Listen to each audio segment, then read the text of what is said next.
Our next guest, who's a Netflix star, hairstylist, and New York Times bestselling author, coming out now with a new book that teaches you how to have tough conversations with the people you love. It's called Love That Story, Observations from a Gorgeously Queer Life. All right, and now in studio, coming in hot with a triple loop combo to talk about his new book. You gotta do the moves. Jonathan Van Ness. Jonathan. Thanks for having me this morning. Thank you. You did good on the set. Good to see you. Yeah, so good to see you.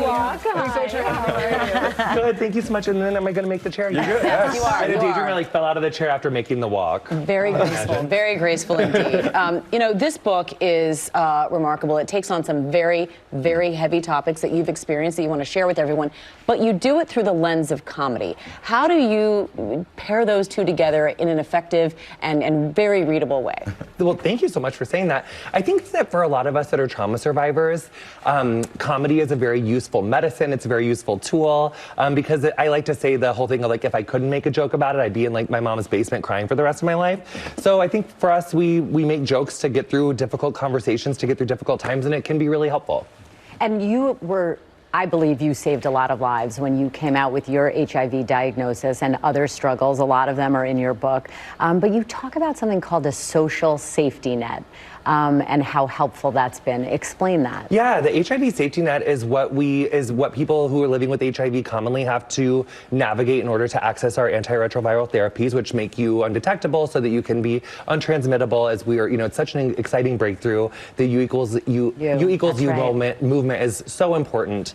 But the HIV safety net is different no matter where you live. So if you're living with HIV in Arkansas versus Alaska versus Tennessee versus LA, everywhere in the country it's different based off of your state, because each state legislature allocates its own funding for the HIV safety net. So it's a very convoluted, difficult thing that if you're just getting diagnosed with HIV, and if you have other intersectional issues like addiction, mental health issues, whatever, it's a very labor-intensive process to get into if you don't have internet access, if you don't have access to transportation, if you live in a rural place, it can be really, really difficult.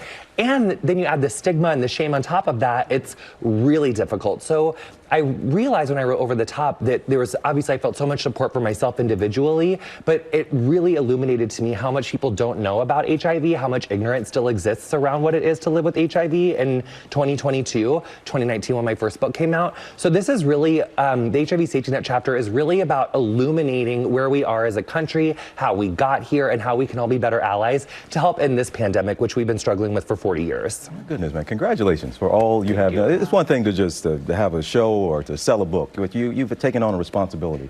So congratulations on that. We talked about comedy. You're back on tour. Yes. Is that right? Okay, yes. Now, you add something to your show. A little gymnastics, a little routine at the beginning. But that came about because you were essentially drunk one night and just decided to do it, and now it's a part of the show. Yeah, it's true. It's what happens. Explain, please. So when you're a former high school cheerleader, you do this party trick once a year. It usually is like outside of a bar on concrete, so it's not like exactly safe, but you're like, hey, everyone, I can do a backflip. Okay. So you do that once a year. So I did that on stage in Portland, Oregon in 2018, I believe, and I was like, hey, crowd, should I do my backflip? And there was a gasp. They were like, please don't do it. But then I threw my standing back handspring. It was gorgeous. And then I realized, if you're going to do stand-up comedy, honey, like give them a show. Like who says you can't open your show with a gorgeous, gigantic tumbling mat and my non-binary self being you leotard realness. It's so exciting to just open a show like that. What made you brave enough to do it in the first place? Because that wasn't the plan. I mean, I think it was just like, it kind of gave me something like focus on. It gave me like things like, and it also like gets my like pre-show nerves out, because I'm like, you can't take yourself too seriously when you're literally in a leotard, literally performing to, my first tour I did Allie Raisman's 2016 Olympic music. This tour is Grace McCallum's 2021 Olympic music. So it's, it's a whole new routine. It's a whole new comedy. It's very fun. And you have so much going on, obviously, with that. You also have your Netflix series, Getting Curious, your podcast, of course, Queer Eye.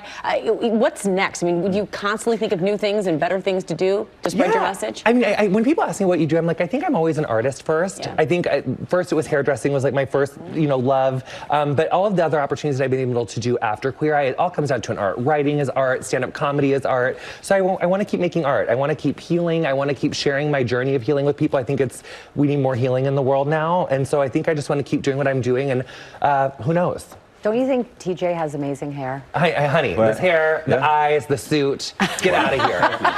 He needed that today. Thank you. But Thank you. from a credible source is where I needed it. This is a pretty big deal. See? You're welcome. Man, really, you have great energy. You always, you. it's always a pleasure to chat with Thank you. you. I'm man. so excited to be here. Good Thanks to for see you. having me. But here he is, Jonathan Van Ness, and the book. We certainly love that story. It's available everywhere books are sold. It is available today, folks. All right. Thank you so much. Well, hey there, GMA fans. Robin Roberts here. Thanks for checking out our YouTube channel. Lots of great stuff here. So go on, click the subscribe button right over here to get more of awesome videos and content from GMA every day, anytime. We thank you for watching, and we'll see you in the morning on GMA.